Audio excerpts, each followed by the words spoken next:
Bismillahirrahmanirrahim. Assalamualaikum warahmatullahi wabarakatuh. Alhamdulillahi rabbil alamin. Allahumma salli ala Muhammad wa ala alihi wa ashabihi ajma'in. Kita lanjutkan pembahasan maksud dan pesan moral dari ayat Al-Quran surat Ar-Ra'du ayat 19 sampai 30. Setelah menjelaskan balasan bagi manusia yang memenuhi dan abai atas seruan-seruannya, Allah lalu membandingkan antara orang yang mengetahui kebenaran dengan yang tidak. Bila dibandingkan, maka apakah orang yang mengetahui bahwa Al-Quran yang diturunkan Tuhan kepadamu adalah kebenaran, lalu dia beriman kepadanya, sama dengan orang yang buta mata hatinya dan enggan beriman kepadanya? Tentu tidak sama. Hanya orang yang berakal saja yang biasa Al-Quran sebut dengan ulul albab, yang dapat memahami perbandingan tersebut dan mengambil pelajaran darinya. Yang dimaksud dengan ulul albab di dalam ayat ini yaitu orang yang senantiasa memenuhi janji dengan sesama manusia, yang dikukuhkan dengan nama Allah dan tidak melanggar perjanjian tersebut. Dan orang-orang yang senantiasa menghubungkan apa yang diperintahkan oleh Allah agar dihubungkan, seperti kekerabatan, dan mereka takut kepada Tuhannya dengan mentaati segala perintahnya dan menjauhi larangannya, dan takut kepada hisab yang buruk dan berat pada hari kemudian. Tempat kesudahan yang baik itu adalah surga-surgaat. Mereka masuk ke dalamnya bersama dengan orang yang soleh, yang beriman dan taat kepada Allah dari nenek moyangnya, pasangan-pasangannya, dan anak cucunya. Lebih dari itu, mereka pun mendapat layanan yang sangat membahagiakan. Sedangkan para malaikat masuk ke tempat-tempat mereka dari semua pintu. Para malaikat masuk untuk memberi mereka selamat. Selamat sejahtera atasmu. Kamu telah selamat dari segala siksa, karena di dunia kamu telah menunjukkan kesabaranmu yang tinggi dalam mentaati Allah. Maka alangkah nikmatnya surga, tempat kesudahan yang telah Allah sediakan itu.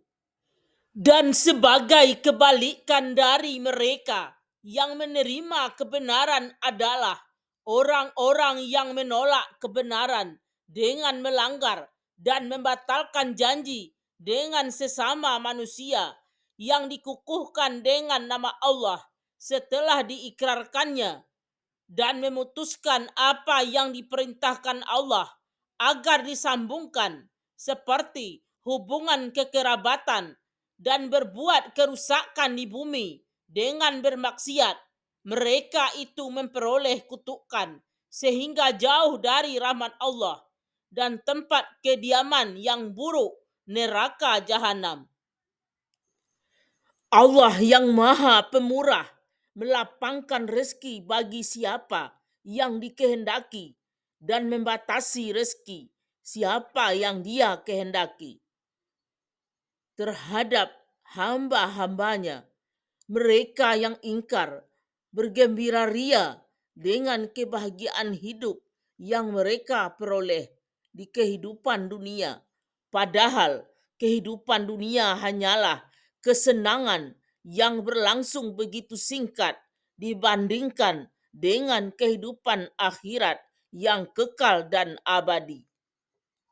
Demikianlah Allah menjelaskan balasan bagi orang yang enggan menerima kebenaran dan orang kafir yang hanya mengejar kesenangan duniawi dan tidak hanya menolak kebenaran. Orang-orang kafir juga berkata dengan nada mengejek, mengapa tidak diturunkan kepadanya Nabi Muhammad tanda berupa mukjizat yang dapat dilihat secara kasat mata dari Tuhannya, seperti halnya mukjizat Nabi Musa dan Nabi Isa. Katakanlah, wahai Nabi Muhammad, sesungguhnya Allah menyesatkan, membiarkan sesat siapa yang Dia kehendaki karena keingkarannya sendiri. Betapapun banyak mukjizat yang dilihatnya, dan Allah memberi petunjuk bagi orang yang bertobat dan kembali kepadanya. Mereka yang mendapat petunjuk adalah orang-orang yang beriman kepada Allah dan Rasul-Nya, dan hati mereka menjadi tenang dan tentram dengan banyak mengingat Allah. Ingatlah bahwa hanya dengan banyak mengingat Allah, hati menjadi tentram. Mereka itulah orang yang beriman kepada Allah dan Rasul-Nya dan mengerjakan kebaikan serta amal soleh. Mereka pasti mendapat kebahagiaan dan tempat kembali yang baik di akhirat kelak berupa surga dan keridaan Allah. Orang kafir dengan nada menghina meminta Rasul untuk mendatangkan mukjizat yang kasat mata. Mereka lupa bahwa Al-Quran adalah mukjizat yang begitu nyata.